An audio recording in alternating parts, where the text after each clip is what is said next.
Hey guys! Welcome to my channel. For today's video, ay magkukulay tayo ng hair. And yung hair color ko is natural, is black talaga. And yung strand ng buhok ko is sobrang kapal. Makapal yung strand niya. So, black na yung color ng hair ko. And never pa ako nagkulay ng hair ko ng other colors except black. Kahit black na yung buhok ko, maarte ako kaya gusto ko pa din siya maging super black. So, yung kulay natin is black. Black is life. So, ayaw ko talaga yung mga ibang color para sa buhok ko, basta black lang talaga siya. So, ito yung gagamitin natin, Garnier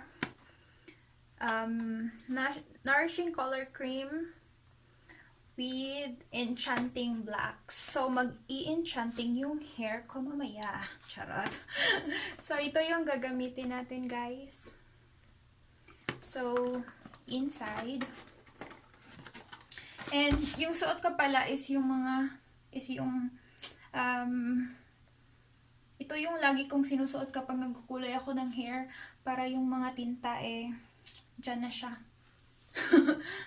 Huwag kayong magsuot ng white or yung mga bago nyong damit.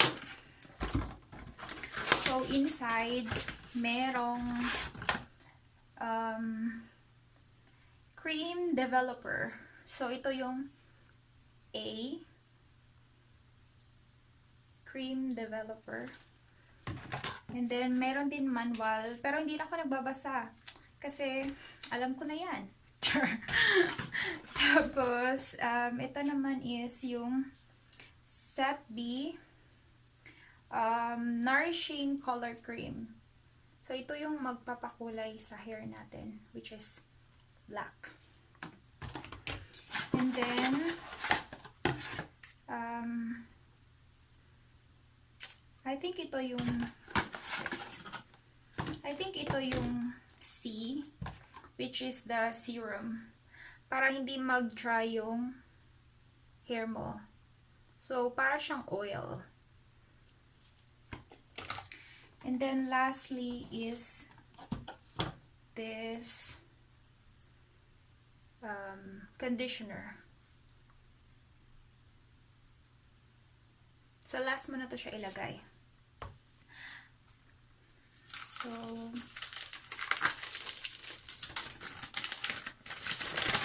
So, wag nyo itapon yung manual nyo, guys, kasi sa loob niyan, nakatago yung kayamanan, which is the gloves. Kasi kailangan talaga natin yan. So, sa manual, it says na,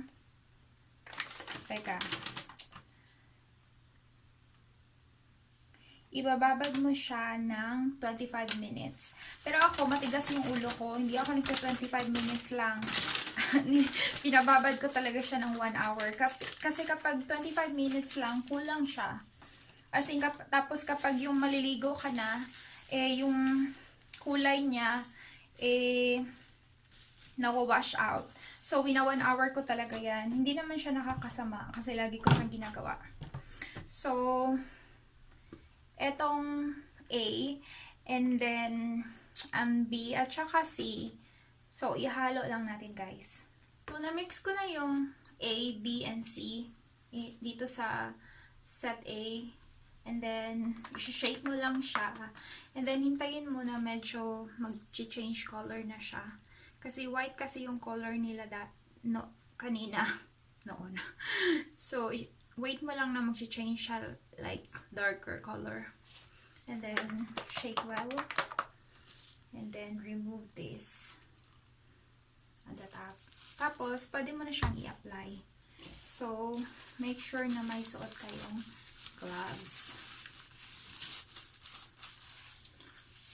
So, let's apply.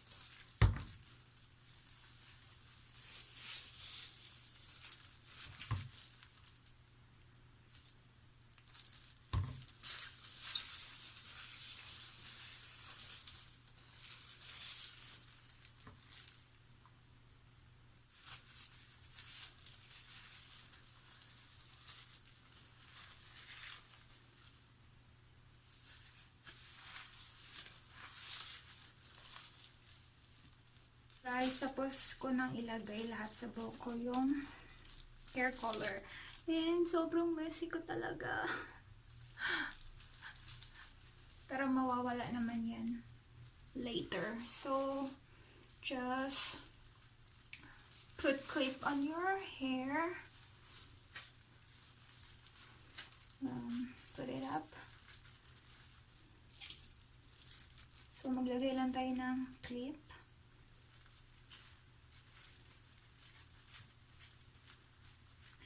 And then, next one is, wait.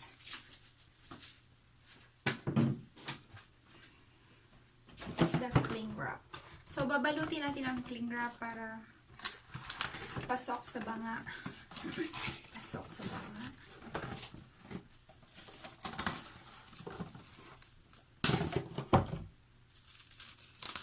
Hirap. Para ka na din nag-hot oil. Kasi, para siyang init. Hindi ko alam yung pinagsasabi ko, guys. So, huwag kayong maniwala. Hindi pa siya natapan lahat. So, dagdagan pa natin. Okay. So, sa likod naman.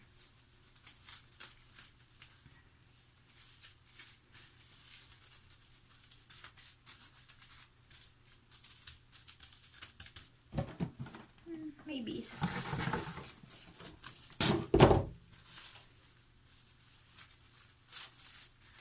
Ito sa taas. So, I think okay na siya. Meron pa pala sa likod.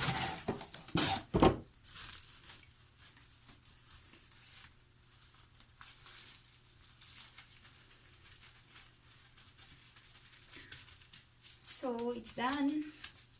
So, dahil matigas ang ulo ko, ibababad ko siya ng 1 hour. Para kapit na kapit yung color. So, I'll see you later. And we're back. So, tapos na akong nag-shower, tapos nag-blower ng hair. And ito na yung final look. As in, sobrang smooth siya. Kaya, favorite ko tong Garnier na brand kasi pagkatapos mong magkulay, eh, hindi dry yung hair mo. As in, smooth na smooth siya. And super black yung kulay niya kasi enchanting blacks yung pinili ko.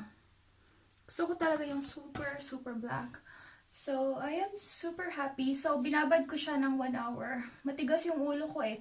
Dapat 25 minutes lang. Pero, nagwa 1 hour talaga ako every time na nagkukulay ako ng buhok para kapit na kapit talaga yung color. So, super haba na ng buhok ko, guys.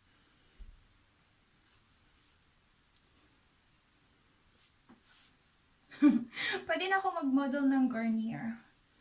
So, yan.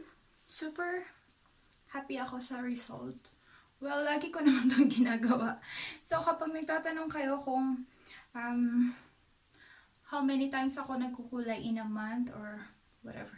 So, kapag nakakaluwag-luwag, once a month. Kapag nakakalimutan ko naman, eh, once every 2 months. So, yung reason ko, bakit ako nagkukulay ng black sa black kong buhok, like, so, black na nga siya, kukulayin mo pa ng black.